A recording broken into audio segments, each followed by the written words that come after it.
So, how desperate are you? It's a question that was posed to us in the original Where Dreams Are Entombed by Mr. Chase Will. Now, Chase has brought out a continuation, Where Dreams Are Entombed, with a 2 in it, and it's called The Abstraction. So, we follow on from the previous book. The prologue explains what happened to Tommy. So, okay, just a quick recap for those of you who haven't read the first one. Tommy's a musician. Tommy ends up getting pulled into the art world, asked to do some really weird shit in order to get money. They asked him how desperate he was, and he pretty much proved he was very desperate. But now let's move on to what happens next. So, I don't want to give a lot away, because as always, like, Chase does a beautiful job at mapping out and structure and development of a story. This one's no different, probably my favourite one so far. So, prologue tells you exactly what happened to Tommy, and then it leads into Ember's story. Now, rather than a musician this time round, we have Ember, who is an actual artist, like she paints.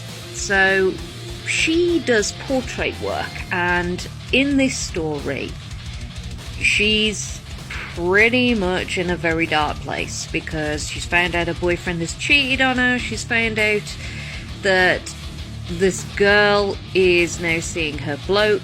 He's dumped her, and that girlfriend caught her drinking outside of the school, reported her, and she got kicked out of college. So that's her education fucked, that's her love life fucked. But she decides to get some sneaky revenge, loving the petty.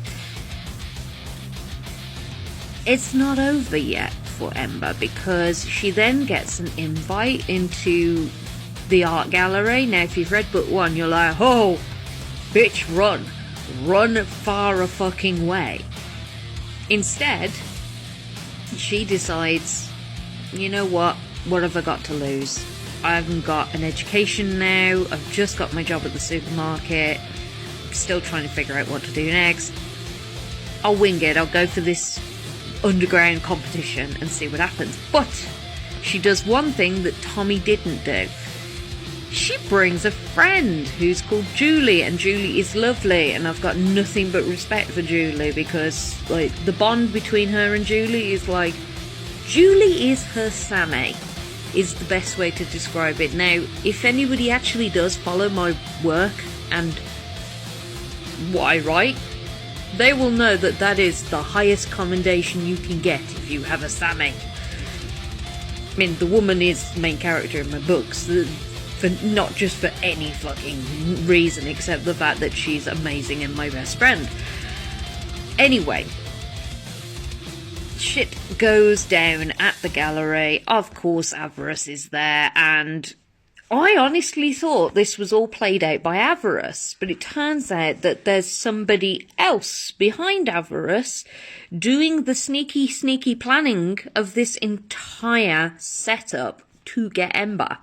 Because in the first one, like, the creator was obsessed with the idea of Tommy's work and getting him to create the perfect sound and song. This person, the new creator, seems to have a similar kind of obsession, but wants Ember to go darker, and wants her to go deeper into the abstract. This is what is called when an artist basically loses themselves in their work. Sometimes it's the fringe, sometimes artists just call it the blur. It just depends on how you feel. I get that, because when I'm in a writing, like, I'm in the zone and I hyperfixate, I have that very similar experience where I'm just mapping out all of my emotions, all of my detail. Everything visually goes on paper. And she has this gift.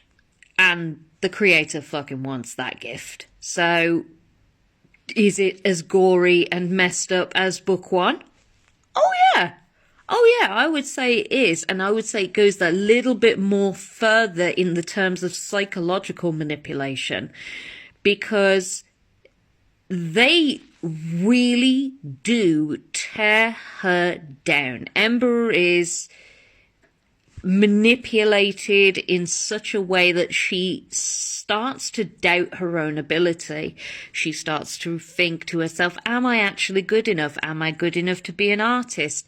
Have I just been wasting my fucking life with pursuing this? This carries on.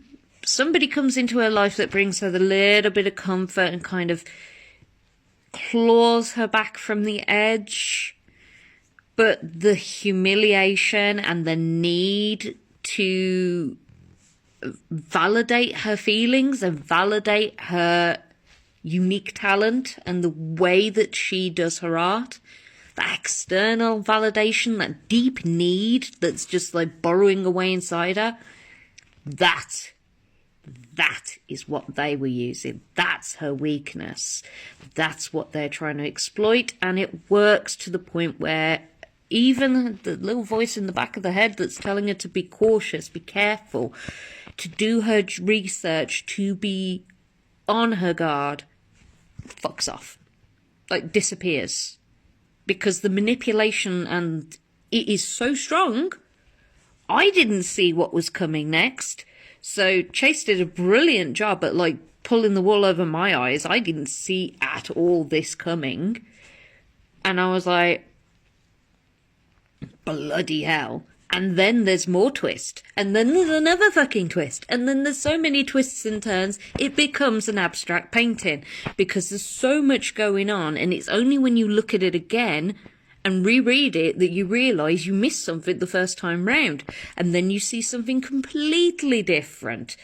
The whole thing is open to interpretation, especially the ending, where you could kind of question the reality of what happened. So, am I going to recommend this book? Abso-fucking-lutely. This book is fucking banging. So, get it now.